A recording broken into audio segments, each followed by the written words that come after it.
Hi friends అందరికీ. నా పేరు గణేష్. మీరు చూస్తున్నారు Ganesh career guide. So friends మనకి రీసెంట్‌గా ఏపీలోనే మనకి జాబ్ క్యాలెండర్‌లో డిప్యూటీ తహసీల్దార్ పోస్టులయితే ఉన్నాయన్నమాట. ఓకేనా. సో అయితే చాలా మందికి ఈ యొక్క పోస్ట్ గురించి చాలా అంటే చాలా డౌట్స్ అయితే ఉన్నాయి. అసలు దీనికి సిలబస్ ఎలా ఉంటుంది? సెలక్షన్ ప్రాసెస్ ఎలా ఉంటుంది? ఏమేం బుక్స్ చదవాలి? అలా మనకి క్వాలిఫికేషన్, మార్క్స్ ఎలాంటి బేసిక్‌గా చాలా అంటే చాలా డౌట్స్ అయితే ఉంటుంది. అయితే ఇక వీళ్ళు కంప్లీట్‌గా ఎక్స్‌ప్లెయిన్ చేస్తాను. A to Z full guide అనేది ఈ యొక్క నోటిఫికేషన్ తాలూకు డీటెయిల్స్ తాలూకా ఇన్ఫర్మేషన్ అనేది మీకు ఈ యొక్క వీడియోలో అయితే క్లియర్‌గా ఎక్స్‌ప్లెయిన్ చేస్తానన్నమాట. వీడియోతో ఎక్కడ స్కిప్ చేయకండి. వీడియోస్ లైక్ చేసి, షేర్ చేసి సపోర్ట్ చేయండి. మరిన్ని కెరీర్ గైడ్ వీడియోస్ కోసం మన ఛానెల్‌ని సబ్స్క్రైబ్ చేసుకొని బెల్ ఐకాన్‌తో ఆల్ యాక్టివ్ చేసుకోండి. అండ్ ఆల్సో మన యొక్క రిమైనింగ్ ఛానెల్స్ కూడా ఫాలో అవుతుండండి. మనం ఏంటంటే డెడికేటెడ్ మనం ప్రైవేట్ జాబ్స్‌కి సెపరేట్ ఛానెల్, గవర్నమెంట్ జాబ్స్‌కి separate channel, career guide videos కోసం సెపరేట్ ఛానెల్, అలాగే మనకి కెరీర్ గైడ్ క్లాసెస్ కోసం సెపరేట్ ఛానెల్ అనేది మనం పెట్టడమే జరిగిందన్నమాట. బేసిక్‌గా వాటిలో ఏంటంటే మీకు డేటి‌గా మీకు ఏ కేటగిరీ కావాలో ఆ కేటగిరీ బట్టి చూజ్ అయితే చేసుకోండి. అండ్ ఇంకోటి మనకు క్లాసెస్ ఛానెల్‌లో ప్రెజెంట్ వచ్చేసరికి పైథాన్ అలాగే ఎక్సెల్ సంబంధించిన క్లాసెస్ అనేవి రన్నింగ్ అయితే అవుతుందన్నమాట. సో ఎవరికైనా ఇంట్రెస్ట్ ఉంటే వెళ్లి అక్కడ జాయిన్ అయితే అవ్వచ్చు. విత్ ఫ్రీ ఆఫ్ కాస్ట్ మీరు కంప్లీట్ కోర్స్ అనేది ఫుల్‌గా నేర్చుకోవచ్చనమాట. విత్ మన ఎక్స్‌పర్ట్స్‌తోని మన క్లాసెస్ అనేది మనం చెప్పించడమే జరుగుతుంది. సో మీకు వాటిని బట్టి మీకేంటంటే ఫ్యూచర్‌లో మీకు యూజ్ కూడా ఉంటదనమాట. అండ్ మన యొక్క గ్రూప్స్‌లో కూడా జాయిన్ అవుతానండి. సో అవన్నీ మీకు లింక్స్ అనేవి డిస్క్రిప్షన్‌లో ఉంటుంది. ఇంక లేట్ చేయకుండా మెయిన్ స్టార్ట్ చేద్దాం. సో ఫ్రెండ్స్ వీడియోలోకెళ్ళే ముందు మీకు ఏవైనా డౌట్స్ ఉంటే గనక ఈ యొక్క జాబ్ గురించే కాదులేండి, ఏవైనా సరే డౌట్స్ ఉంటే గనక అప్లికేషన్ అయినా లేదంటే సిలబస్ అయినా, సెలక్షన్ ప్రాసెస్ అయినా ఎలాంటిదైనా సరే నాకు డిస్క్రిప్షన్‌లో వాట్సాప్ నంబర్ అయితే ప్రొవైడ్ చేస్తాను. దానికి మెసేజ్ చేయండి. నేను మీకు రెస్పాండ్ అయ్యి డౌట్‌కి క్లియర్‌గా ఎక్స్‌ప్లెయిన్ చేస్తాం. ఇంక మనం నోటిఫికేషన్ డీటెయిల్‌లోకెళ్ళిపోతే ఈ యొక్క నోటిఫికేషన్ వచ్చేసి ఏపీ డిప్యూటీ తహసీల్దార్. ఓకేనా. అయితే ఇది మనకి నోటిఫికేషన్ ఎలా భర్తీ చేస్తారంటే ఇది వచ్చేసి మనకి గ్రూప్ 2 నుంచి మనకి అండర్‌లోని మనకి బేసిక్‌గా మనకి గ్రూప్ 2లో అంటే మల్టిపుల్ పోస్టులు అయితే ఉంటాయి. ఆ మల్టిపుల్ పోస్ట్‌లో మనకేంటంటే ఇది ఒక పోస్ట్ అనమాట. ఈ యొక్క పోస్ట్ కూడా మనకి ఆ యొక్క నోటిఫికేషన్ గ్రూప్ 2 నోటిఫికేషన్ ద్వారా మనకి భర్తీ అనేది చేసుకుంటున్నారు. అయితే దీనికి బేసిక్‌గా ఇదేంటంటే మనకి స్టేట్ అడ్మినిస్ట్రేటివ్ ఫీల్డ్ లెవెల్‌లో మనకి ఈ యొక్క ఎగ్జిక్యూటివ్ పోస్ట్ అనేది హ్యాండిల్ అనేది ఉంటుంది. ఇది మనకి మోస్ట్‌లీ మనకంటే పబ్లిక్ సర్వీసెస్ ఏవైతే ఉంటాయో సో వాటికి ఎక్కువ కనెక్షన్ అనేది ఉంటదనేసి మన ఈ యొక్క నోటిఫికేషన్ ద్వారా మనకి క్లియర్‌గా తెలుసుకోవచ్చనమాట. అలాగే ఇక ఎగ్జామ్ పోస్ట్ ఓవర్ ఇవన్నీ గాని చూసుకుంటే బేసిక్‌గా ఇది మనకి ఏపీపీఎస్ ద్వారా మనకి హైరింగ్ అనేది జరుగుతుంది. అలాగే గ్రూప్ 2 ఎగ్జామినేషన్ ఉంది.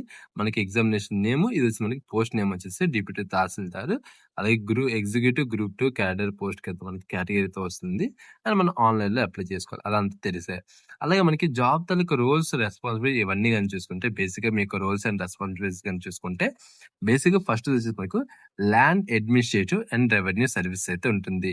బేసిక్‌గా ఫస్ట్ వచ్చేసి మీకేంటంటే లైక్ ఎలా అంటే ల్యాండ్ రికార్డ్స్ అని మెయింటైన్ చేయడం వల్ల మనకి రెవెన్యూస్ రిలేటెడ్ మనకి రికార్డ్స్ అని వెరిఫై చేయడం వల్ల మనకి ఫీల్డ్ అనేది మనకి వెరిఫై చేయడం, ల్యాండ్స్ ఎలాగున్నది ఏంటి ఇవన్నీ కరెక్ట్‌గా వెరిఫై చేయడము. అలా మనకి welfare and certification verification like ఏంటంటే కమ్యూనిటీ గాని, ఇన్‌కమ్ గాని, ఈడబ్ల్యూఎస్ గాని సో ఇలాంటి సర్టిఫికేట్స్ అన్ని హ్యాండిల్ చేయడము. అలా మనకి law and order and protocol duties సింపుల్‌గా మీకు ఒకటి చెప్తాను క్లియర్‌గా వినండి. సపోజ్ మనకి ఇప్పుడు నాది వైజాగ్ డిస్ట్రిక్ట్. వైజాగ్ డిస్ట్రిక్ట్‌లో నాకేంటంటే ఒక తుఫాన్ అనేది వచ్చింది. వైజాగ్ అంతా మునిగిపోతుంది. ఆ టైంలో మనకి తహసీల్దార్ ఎవరైతే ఉన్నారో, ఆ తహసీల్దార్ అనేది చాలా అంటే చాలా కీ రోల్ అనేది ప్లే చేస్తది. అది మాత్రం క్లియర్‌గా గుర్తుపెట్టుకోండి. ఈ తహసీల్దార్‌కి చాలా అంటే చాలా మనకి ఆర్డర్స్ గాని, లేదంటే చాలా అంటే చాలా వర్క్ గాని, చాలా అంటే చాలా ఇంపార్టెంట్ అనేది మనకి సిటీ వైస్‌గా గాని, లేదంటే స్టేట్ వైస్‌గా గాని చాలా అంటే చాలా కీ రోల్ అనేది ఉంటుందన్నమాట. అయితే ప్రమోషన్ గాని చూసుకుంటే ఫస్ట్ మనకి డిప్యూటీ తహసీల్దార్ అయితే మీరు జాయిన్ అయితే అవుతారు. దాని తర్వాత ఎంఆర్ఓ కింద వెళ్తారు. దాని తర్వాత ఆర్‌డీఓ రెవెన్యూ డివిజన్ ఆఫీసర్ కింద వెళ్తారు. అలాగే స్పెషల్ గ్రేడ్ డిప్యూటీ కలెక్టర్ కింద వెళ్ళడం జరుగుతుందన్నమాట. ఇవన్నీ మనకేంటంటే department exams, performance, service length ఇవన్నీ కన్సిడర్ చేసుకొని మీకు ప్రమోషన్స్ అనేవి ఉంటుందన్నమాట. అయితే బేసిక్‌గా సాలరీ స్టాండర్డ్స్ గాని చూసుకుంటే స్టార్టింగ్ వచ్చేసి మీకేంటంటే ఇది వచ్చేసి పాత పీఎస్‌సీ ప్రకంగా చెప్తున్నాను. ఇది మనకి ఇన్ఫర్మేషన్ అంతా పాత నోటిఫికేషన్ బట్టి చెప్పడం జరుగుతుంది. 35,000 బేసిక్‌గా ఉంటుంది. ఓవరాల్ మనకి 1,10,000 అయితే ఉంటుందన్నమాట. అలాగే గ్రాస్ గాని చూసుకొని 52,000 అయితే విత్ ఆల్ అలవెన్స్ ఇవన్నీ కలుపుకొని ఉండడమే జరుగుతుంది. 52,000 నుంచి 60,000 వరకు మనకి బేసిక్ అయితే ఉండడమే జరుగుతుందన్నమాట. ఇన్ హ్యాండ్ వచ్చేసి మనకి నియర్లీ 45-55 వరకు ఇన్ హ్యాండ్ అయితే ఉంటుంది. విత్ చాలా అలవెన్స్ అయితే ఉంటుంది. అండ్ ట్రాన్స్‌పోర్ట్ కూడా వాళ్ళే ప్రొవైడ్ చేస్తారు. వెహికల్ కూడా ఉంటుంది. అలాగే మనకి సెలక్షన్ ప్రాసెస్ గాని చూసుకుంటే ప్రిలిమినరీ టెస్ట్ ఉంటుంది. మెయిన్స్ టెస్ట్ అయితే ఉంటుంది. సీపీటీ అయితే ఉంటుంది. డాక్యుమెంట్ వెరిఫికేషన్ అయితే ఉంటుంది.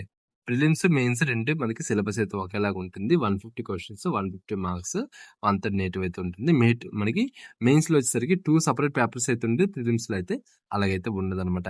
మెయిన్స్‌లో కూడా సేమ్ మార్క్స్, సేమ్ క్వెషన్స్ ఇవైతే ఉండడమే జరుగుతుంది. కాకపోతే మనకేంటంటే పేపర్ 1కి 150 క్వెషన్స్, పేపర్ 2కి 150 క్వెషన్స్ అయితే ఉండడమే జరుగుతుంది.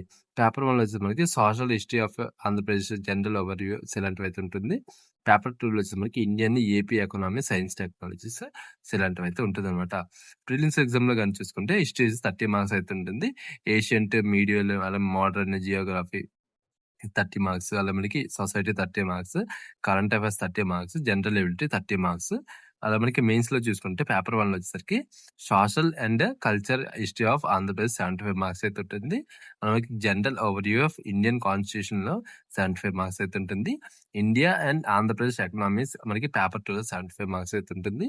సైన్స్ అండ్ టెక్నాలజీ మనకి 75 మార్క్స్ అయితే ఉండడం జరుగుతుంది. బేసిక్ యొక్క సిలబస్ అనేది ఇదనమాట. మీరు కావాలంటే పాజ్ చేసుకొని మొత్తం చెక్‌ఔట్ అయితే చేసుకోవచ్చనమాట. అండ్ దీనికి ప్రిపరేషన్ స్ట్రాటజీ చాలా అంటే చాలా తప్పు చేస్తూ ఉంటారు. సో, దీని ప్రిపరేషన్ స్ట్రాటజీ గాని చూసుకుంటే మీరు ఎక్కువగా నెగెటివ్ మార్క్స్ మీద మీరు ఫోకస్ అయితే చేయాలి. ఎందుకంటే నేటివ్ మార్క్ చాలా అంటే చాలా ఇంపార్టెంట్. మీరేంటంటే థరోలీ మాక్ టెస్ట్‌లనేవి ప్రిపేర్ అవ్వడం వల్లకి అక్యురసీని మీకు ఇంప్రూవ్ అయ్యే విధంగా చేయడం ఇలాంటివైతే ఉండదనమాట. అలా మీకు 60 అంతా ఏవైతే తెలుగు బుక్స్ ఏవైతే ఉంటాయో ఫౌండేషన్స్ వాళ్ళకి సో, అవన్నీ మీరు ఖచ్చితంగా ప్రిపరేషన్ అనేది ఖచ్చితంగా చేసుకోవాల్సి ఉంటది. అలాగే మీకేంటంటే ఏపీ తాలూకు హిస్టరీ ఏవైతే ఉన్నాయో ఎకనామీ సంబంధించి ఇలాంటివి మీరు ఎక్కువ డీటెయిల్‌గా చూడాలి. మనకి బడ్జెట్ తాలూకు ఏవైతే ఉంటాయో ఎక్కువ అలాగే మనకి ఎకనామీ సర్వీస్ ఏవైతే ఉంటాయో సో, అలాంటివి మీరు ఖచ్చితంగా వెరిఫై చేయడము. ఇంపార్టెంట్ టాపిక్స్‌లో వచ్చేసరికి constitution amendments, AP history, social cultural movements, అలాగే Indian economy, AP economy, economy survey indicator, science and technology, current affairs, mental ability ఇవి మనకి అన్ని ఇంపార్టెంట్ టాపిక్స్ అనమాట. అలాగే మనకి బెస్ట్ బుక్స్ కింద చూసుకుంటే హిస్టరీ క్వెషన్ తెలుగు అకాడమీ పబ్లిషింగ్స్ ఉంటుంది. అదొకటి. స్టాండర్డ్ స్టేట్ అనాలిసిస్ గైడెన్స్ ఉంటుంది. సో, అదొకటి. ఇండియన్ కాన్స్టిట్యూషన్ కి మనకి లక్ష్మీకాంత్ ఉంటుంది. అదైతే ప్రిపేర్ అయితే అవ్వచ్చు. ఎకనామీకి వచ్చేసరికి తెలుగు అకాడమీ పబ్లిషింగ్స్ అది కూడా ఉంటుంది. లేటెస్ట్ ఏపీ ఎకనామీ సర్వే అయితే ఉంటుంది. ఏపీ బడ్జెట్ డాక్యుమెంట్స్ అయితే ఉంటుంది. అలా మనకి ఇండియన్ సొసైటీలో చూసుకుంటే తెలుగు అకాడమీ, మనకి తెలుగు అకాడమీ బుక్స్ లోనే మనకి చాలా అయితే ఉంటుంది అనమాట. And previous year cut off అనేది ప్రెసెంట్ అయితే మనకి ప్రీవియస్ గా మనకి ఎలా ఉండేదంటే స్టేట్ బట్టి, అలాగే మనకి సిటీ బట్టి, పోస్టులు బట్టి మనకి కట్ ఆఫ్ అయితే ఉంటుంది. ప్రెసెంట్ మనకి previous year cut off data అనేది ఎక్కడ అవైలబుల్ అయితే లేదు. ఇన్ కేస్ మీకు ఎవరికైనా తెలిస్తే గనక మీకు ఇన్ఫార్మ్ అయితే కింద కామెంట్ సెక్షన్‌లో కామెంట్ చేయండి. సో, ఎవరికైనా యూజ్ అయితే అవుతదనమాట. ఓకేనా? సో, అయితే ఏజ్ లిమిట్ గాని చూసుకుంటే 18 ఇయర్స్ నుంచి 42 ఇయర్స్ వరకు ఏజ్ లిమిట్ అయితే ఉంటుంది. ఏజ్ రిలాక్సేషన్ కూడా ఉంటుంది. ఈచ్ కేటగిరీకి 5 ఇయర్స్ అనేది ఏజ్ రిలాక్సేషన్ అనేది ఉండడమే జరుగుతుంది. అయితే దీనికి బేసిక్ క్వాలిఫికేషన్ గాని చూసుకుంటే అండ్ ఇంకోటి దీనికి మంచి సీపీటీ ఉంటదని చెప్పాను కదా!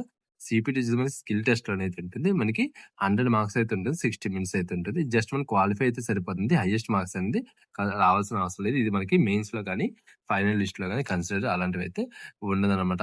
అలా మనకి నెక్స్ట్ చూసుకుంటే ఎడ్యుకేషన్ క్వాలిఫికేషన్ గాని చూసుకుంటే దీనికి బేసిక్‌గా ఎవరైతే బ్యాచిలర్ డిగ్రీ అనేది కంప్లీట్ చేసి ఉంటారో సో, వాళ్ళైతే దీనికి అప్లై అయితే చేసుకోవచ్చనమాట. ఓకేనా? సో, ఇది ఫ్రెండ్స్ ఈ యొక్క నోటిఫికేషన్ డీటెయిల్స్ అనమాట. సో, వీడియోతో అంతే ఫ్రెండ్స్. వీడియోస్ లైక్ చేసి, షేర్ చేసి సపోర్ట్ చేయండి. కొత్తగా వస్తే సబ్స్క్రైబ్ చేసుకొని బెల్ ఐకాన్ ఆల్ యాక్టివ్ చేసుకోండి. Bye friends. Next video. Thanks for watching.